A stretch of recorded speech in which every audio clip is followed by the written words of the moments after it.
with heavy delays back into the Domain Tunnel. It's also slow going citybound back onto the Princess Freeway to Forsyth Road, and the Monash Freeway slow going inbound this morning from Clyde Road to Belgrave Allen Road, then from Eastlake to Warragul Road.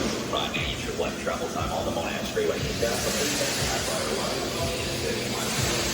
And Harrington heading for 30 to 50 degrees.